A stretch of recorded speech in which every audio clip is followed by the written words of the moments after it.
ಗೋಪಾಲ್ಪುರ ಗ್ರಾಮಕ್ಕೆ ನಾವು ಸೋಮಳ್ಳಿ ವೀರಸಿಂಹಾಸನ ಶಿಲಾಮಠದಿಂದ ಈ ಒಂದು ಮಠಕ್ಕೆ ಉತ್ತರಾಧಿಕಾರಿಯಾಗಿ ಆಯ್ಕೆಯಾಗಿ ಬಂದು ಈ ಮಠದಲ್ಲಿ ಸುಮಾರು 50 ವರ್ಷಗಳ ಹಿಂದಿನ ಇತಿಹಾಸ.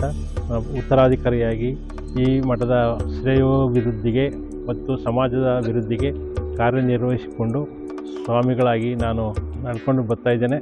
ಈ ಒಂದು ಸಂದರ್ಭದಲ್ಲಿ ಈ ಒಂದು ಮಠ ಹಿಂದಿನಿಂದಲೂ ಕೂಡ 200 ವರ್ಷಗಳ ಹಿಂದೆ ಶ್ರೀ ಕಬ್ಬಿಣ ಕೋಲೇಶ್ವರರು ಎಂಬತಕ್ಕಂಥ ಶರಣರು ತಪಸ್ವಿಗಳಾಗಿ ಮಹಾಪವಾಡ ಪುರುಷರಾಗಿ ಮೆರೆದು ಈ ಒಂದು ಮಠವನ್ನು ಸ್ಥಾಪನೆ ಮಾಡಿದ್ದಾರೆ. ಈ ಮಠಕ್ಕೆ ಗುಮ್ಮಡಿ ಕೃಷ್ಣರಾಜ ಒಡೆಯರು ಒಂದು 25 ಎಕರೆ ಭೂಮಿಯನ್ನು ಇನಾಮತಿಯಾಗಿ ಮಠಕ್ಕೆ ಬರೆದು ಈ ಮಠ ಸ್ಥಾಪನೆಯಾಗಕ್ಕೆ ಅವರು ಕೊಟ್ಟಿದ್ದಾರೆ. ಅಂದಿನಿಂದಲೂ ಕೂಡ ಈ ಮಠ ಸಾರೋದ್ಧಾರವಾಗಿ ನಡೆದುಕೊಂಡು ನಮಗೆ ಈ ಮಠದ ಉಸ್ತುವಾರಿಯನ್ನು ಉತ್ತರಾಧಿಕಾರಿಯನ್ನಾಗಿ ಮಾಡಿ ಈ ಮಠ ಮುಂದುವರಿಸಲಿಕ್ಕೆ ಅನುವು ಮಾಡಿಕೊಟ್ಟಿದ್ದಾರೆ.